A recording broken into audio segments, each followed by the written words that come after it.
Par exemple, ma série Astro Cruise, tous les jours, je teste de nouvelles œuvres. J'essaie d'incorporer des outils, des nouvelles technologies le plus possible parce que pour moi, les outils, les nouvelles technologies qui arrivent dans les productions artistiques, c'est équivalent à l'invention de l'appareil photo. Imagine quand l'appareil photo est arrivé à la fin de la Renaissance, enfin même après, mais les tout premiers daguerreotypes, les tout premiers appareils photo à longue exposition, etc. Au 19e, 20e siècle. Ça a révolutionné. T'imagines, les peintres, ils passaient des mois, on en parlait tout à l'heure, à faire une peinture, et puis t'as un appareil photo qui est arrivé, qui a fait ça au début, ça prenait des heures d'exposition, mais petit à petit, en quelques secondes, quelques minutes d'exposition, puis maintenant, avec un smartphone, à l'ère numérique, t'imagines un peu. Donc il a fallu, pour les artistes, s'approprier ça. Beaucoup sont devenus photographes au lieu de peintres, parce qu'ils n'avaient pas le choix. Et ça, quel intérêt de peindre une peinture pour avoir le même résultat qu'une photo. Au niveau d'un point de vue purement commercial, d'entreprise, tu vas vers ce qui est le plus compétitif. Donc il y a un moment, il faut se poser les bonnes questions aussi. Donc beaucoup d'artistes sont devenus photographes ou informaticiens en utilisant même Photoshop. Ça a aussi été une autre révolution de la taille ou un peu moins quand même, de l'importance de la photographie. Et maintenant, tous ces outils de nouvelles technologies d'intelligence artificielle, sincèrement, c'est à la hauteur de la révolution qu'a été l'appareil photo, la Photoshop. Donc je pense qu'en tant qu'artiste, aller contre ça, c'est se tirer une balle dans le pied, même dans la tête, parce que c'est comme si toi, en tant qu'architecte, tu disais non, j'ai pas envie d'utiliser AutoCAD, les outils 3D, c'est numérique, c'est pas bien, c'est trop rapide, on perd de l'artisanal. Oui, mais entre-temps, tous tes concurrents vont l'utiliser, tu vas perdre 80% de tes clients. Alors tu pourras peut-être mettre un prix plus élevé parce que tu as plus d'artisanal, mais au final, tu vas le monde va évoluer, toi tu vas pas évoluer. Donc, c'est important de prendre la main à ces outils, ces nouvelles technologies, et de les apprivoiser, de les maîtriser parfaitement pour les transcender, les dépasser. Parce que pour le moment, elles sont presque plus fortes que nous, dans tous les domaines. Elles vont devenir plus fortes que nous, mais il faut les guider, il faut les apprivoiser. Pourquoi pas devenir développeur soi-même et faire quelque chose qui intègre l'humain. C'est un peu ce que le concept Pencil's Camera avait fait, que j'avais essayé de faire. L'exemple de la photo est bien. J'avais réintroduit du dessin artisanal dans une photo en disant non, l'humain est toujours là. Et c'est ce qui plaît inconsciemment dans ce concept, c'est que c'est un pari. C'est l'intelligence artificielle de l'appareil photo est venue titiller l'humain, l'artiste artisanal, et l'artiste artisanal est venu retitiller l'appareil photo, qui est une intelligence artificielle, à travers le dessin fait main dans cette photo. Donc c'était une baffe pour les artistes quand l'appareil photo est né et est arrivé. Ça a été une baffe à l'appareil photo, à l'intelligence artificielle quand j'ai fait ce concept Pencil's Camera. Et j'espère pouvoir donner une même claque à l'intelligence artificielle actuelle. Mais pour ça va être il va falloir trouver un truc vraiment fort pour pouvoir faire ça. Mais c'est possible. Je cherche.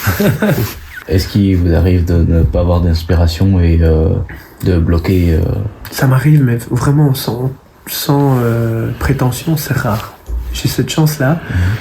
C'est plutôt le manque de temps qui m'arrive. Je dors peu, j'essaie de bien dormir pour rester en bonne santé, mais en général, je suis plutôt du genre à manquer de temps tellement j'ai de projets, d'idées. Si j'étais célibataire, et que j'avais 5 heures de plus sur une journée, j'aurais 10 000 fois plus de création, quoi. Mais donc je dois me poser des limites plutôt et essayer de gérer mon temps, mais j'ai pas de manque d'inspiration. Je suis fier de le dire, et je pense que ça c'est grâce à tout le travail que j'ai fait. En fait, c'est tellement une habitude, un quotidien. Je travaille à toute heure de la journée, je peux travailler hyper tôt le matin, comme tard le soir, comme en plein milieu de la journée, à n'importe quel endroit. Si je suis sur une plage coincée, ça c'est un cadre génial, j'aimerais bien, au soleil, mais je vais me faire des dessins sur la plage, faire des sculptures en sable. Si je suis dans un champ, mais je vais faire des lianes avec des tiges de blé. Si je suis dans un arbre, je vais graver des trucs dans une écorce. Si j'ai pas d'appareil photo, je vais faire des sculptures. Si j'ai un appareil photo, je vais faire des photos. Et donc, vous considérez que vous faites partie de ces mouvements-là, ou que votre style est plus unique et propre à vous? Non, écoute, moi clairement, on s'inscrit dans une mouvance, quoi. Hein. La société dans laquelle on vit, on s'inscrit en tant qu'artiste dans un contexte géopolitique, sociopolitique. La guerre en Ukraine, ça a un impact sur mes productions actuelles. Donc oui, je m'inscris dans une nouvelle tendance, notamment le concept art à travers cette série-là, notamment le surréalisme à travers la série Pencil versus Camera, notamment le digital art, on n'en a pas parlé, mais à travers mon autre série Digital Circlism, la photographie, je fais énormément de photographie, le dessin, mais oui, ces grands mouvements-là, il y a les disciplines artistiques, mais il y a les mouvements dans lesquels on utilise ces disciplines. Et donc ce sont tous les mouvements que j'ai évoqués. Et je m'inscris. Après, le concept Pencil versus Camera, c'était tellement nouveau que ça n'était pas vraiment dans une mouvance, dans un mouvement artistique. Dans les grandes lignes, ça reste du mixed media et du surréalisme. Mais c'était tellement nouveau. Maintenant, c'est repris dans plein d'écoles, dans certains livres d'histoire de l'art déjà, petit à petit, en toute modestie. Mais ça a vraiment impacté. Certains le reprennent même comme mouvement en soi, le mouvement Pencil versus Camera, ce qui est incroyable. Mais ça appartient à des mouvances plus grandes et des mouvements artistiques plus grands, évidemment. C'est une sous-catégorie de mouvements artistiques. D'accord. Est-ce que le processus à partir du début d'une œuvre jusqu'à sa vente est plutôt long? Oui, surtout quand j'ai commencé au début, où je te dis j'ai même encore pas mal d'œuvres, des centaines, peut-être des milliers, si on prend à l'échelle du dessin, d'œuvres que j'ai faites quand j'avais ton âge presque, et qui sont toujours en train de un peu moisir dans mon grenier. J'ai pas encore eu l'opportunité de les exposer, mais ça viendra. J'ai vendu pas mal de sketchbooks ces dernières années, alors que je les avais fait à ton âge et un peu après. Du coup, il faut s'accrocher, tu vois, parce que si j'avais pas persévéré dans l'art, ces sketchbooks auraient fini dans un grenier, à la poubelle, brûlé ou autre, ou dans des greniers de famille. Mais voilà, ils ressortent, ils ont une deuxième vie parce que j'ai vraiment persévéré. Je pense que jusqu'au bout de ma vie, je persévérerai parce que ça fait sens.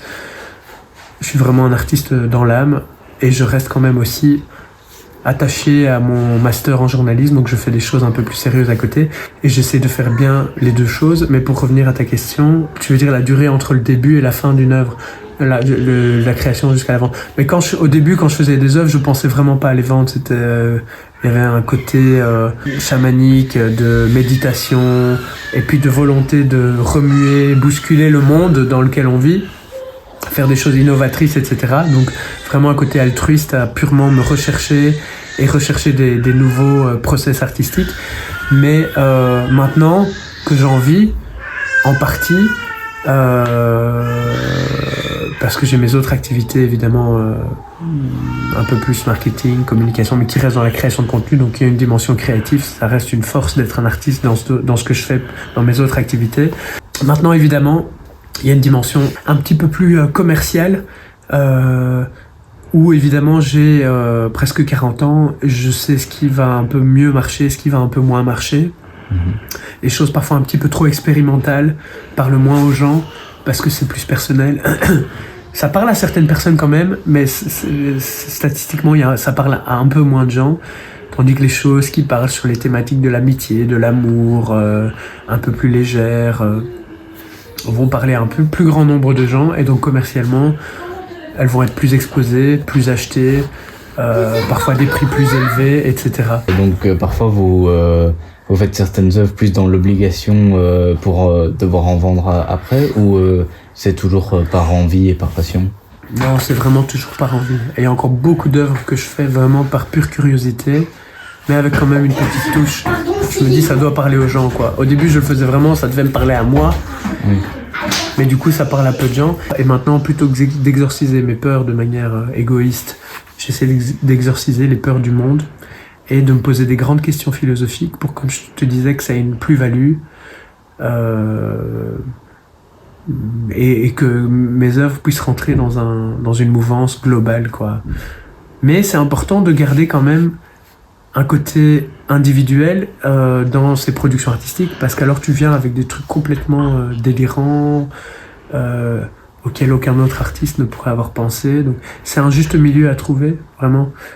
Là, l'autre jour, j'étais à Bruxelles. Voilà, il était tard, je revenais d'un projet. Et ben, j'ai fait une session de 2 heures de marche où j'ai pris en photo des petites plantes qui poussaient à travers les dalles de béton, des mégots de cigarettes. Ah, t'as peut-être vu ça sur mon Facebook, en gros plan.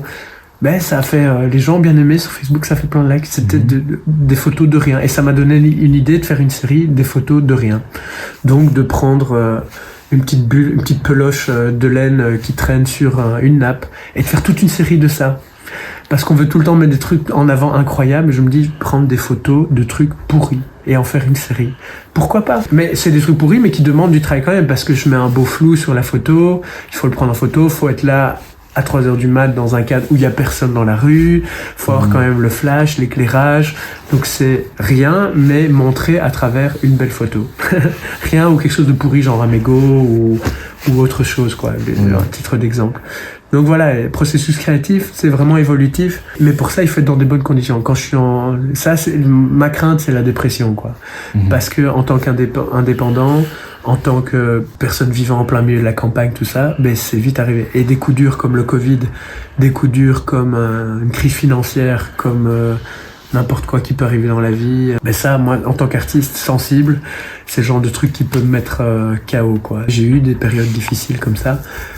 Mais en tant qu'artiste, mais tous les êtres humains, mais je pense que nous on est encore plus sensibles à ça, et donc ça m'est arrivé, et ces périodes-là c'est horrible. Donc, et là, oui, là ça peut arriver, c'est pas le manque d'inspiration, mais c'est pire, c'est des questions existentielles, il n'y a pas d'utilité à l'art, il n'y a pas de raison, c'est quoi finalement, on va tous mourir, machin, enfin des grandes questions qui peuvent, enfin les gros trucs qui peuvent nous miner le moral. Quoi ça sert de manger, les journées sont toutes pareilles. À quoi ça sert de faire du sport pour avoir faim, pour manger, pour aller aux toilettes, machin. C'est toujours le même cycle. Et là, quand tu rentres là-dedans, t'es foutu, quoi. Donc, il faut se ressaisir. Il faut voir le positif, vraiment. Et ça, c'est une discipline qu'en tant qu'artiste, on peut vite laisser de côté, parce qu'on est vite dans un processus de créativité, machin, etc. Et le manque d'inspiration, il ne me manque pas quand tout va bien, mais par contre, quand j'ai une dépression, mais qui n'est pas liée au manque d'inspiration, pour X ou Y raison, je peux pas manquer d'inspiration, mais manquer de motivation, ce qui est différent. Mais alors, le résultat est le même. Il n'y a pas d'œuvre, il n'y a rien, et je finis. Et ça peut durer 2, 3, 4 ans, quoi. Et là, c'est horrible. Mais les bonnes périodes, elles durent la même durée. Et le bonheur, après une période de malheur, il est équivalent à la période de malheur en général. Mais le malheur qui suit une période de bonheur est équivalent à la période de bonheur. Donc, il faut y aller mollo aussi dans les périodes hautes, quoi. Enfin, voilà. En fait, c'était la dernière question. Ok, mais elles sont top tes questions. C'est des questions un peu personnelles. Vraiment, c'était des questions intéressantes.